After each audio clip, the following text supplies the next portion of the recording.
The first place in the Colonial were up for grabs in this one as two teams with the longest winning streaks in college basketball face off. This was a fantastic outing, and it's handed to Charleston 71-69. Good game in this one. They wound up continuing their winning streak, now 16 in a row.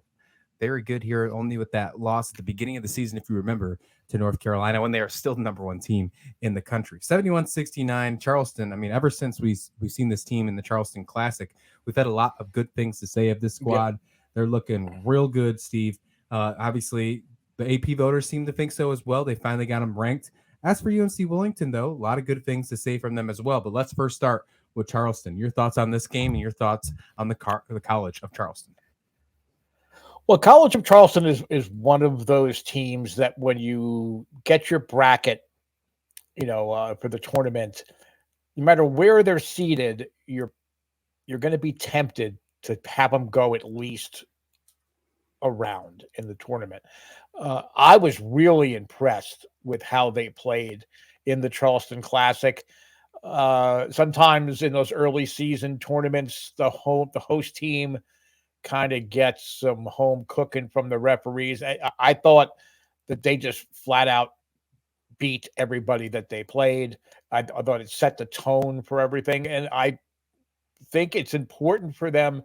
The Seahawks, UNC Wilmington, a lot of publications were pretty high on them.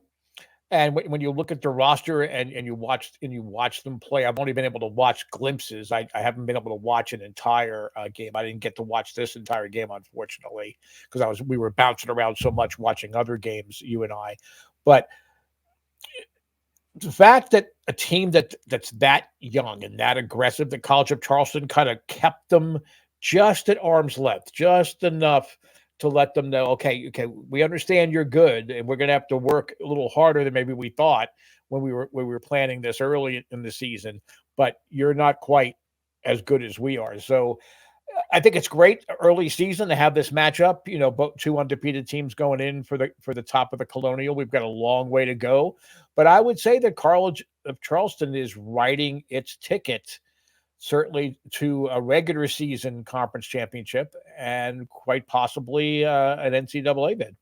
Yeah, I completely agree with that 100%. I do think we're going to see them, and we might even see, even if they don't make it when their respected conference, we might see two bids of the Colonial this year. How crazy would that be if that was the case? I mean, it's entirely possible. We might actually see that.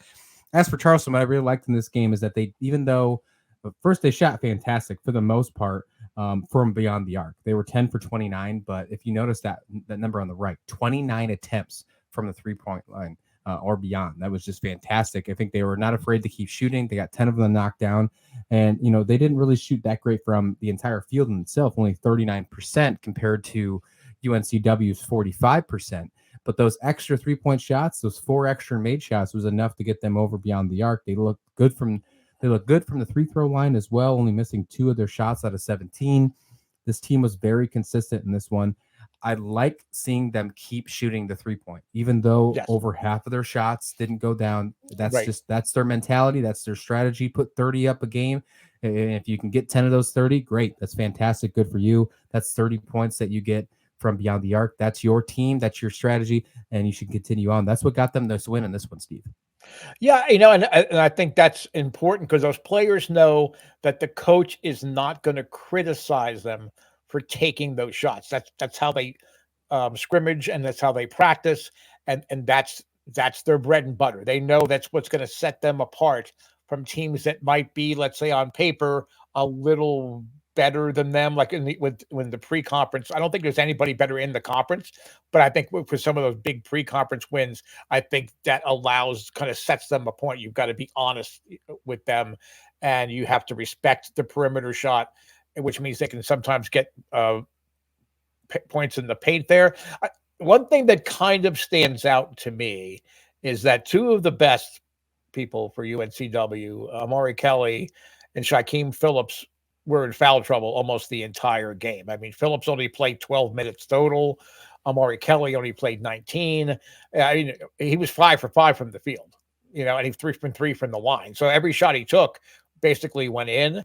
You need to have Amari Kelly out on the court, the entire game. He did come up with 13 points, but Trezarian White's another interesting kid for me. He plays big minutes. He had the most minutes on the squad today. That's a lot to do with Kelly being in foul trouble. But yeah, he's great on the offensive boards. I didn't get to see the breakdown of points off of offensive boards, but I would say, since he only shot 5 for 14 and he had 4 offensive rebounds, I would imagine that many of those shots were follow-up shots, from things on the perimeter. I'll have to go back and look at the tape and see what's on there. So you have to wonder, if they hadn't gotten into foul trouble, I mean, they're 2 big guys, what would the outcome have been different? But that's why it's contested on the court. You can't say what if or what happens. Carls or Charleston obviously played aggressive enough to force those 2 guys into early foul trouble, and that allowed them to keep control of the game.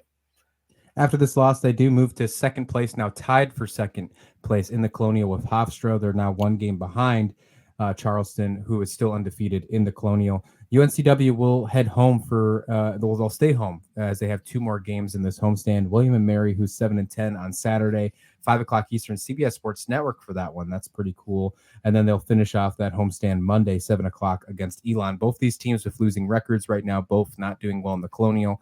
This should be a nice bounce back for UNCW to continue to stay at the top before they head to take on Hofstra, the first matchup in as they're away, and that'll be Thursday the 19th. We'll see that one on CBS Sports Network at 7.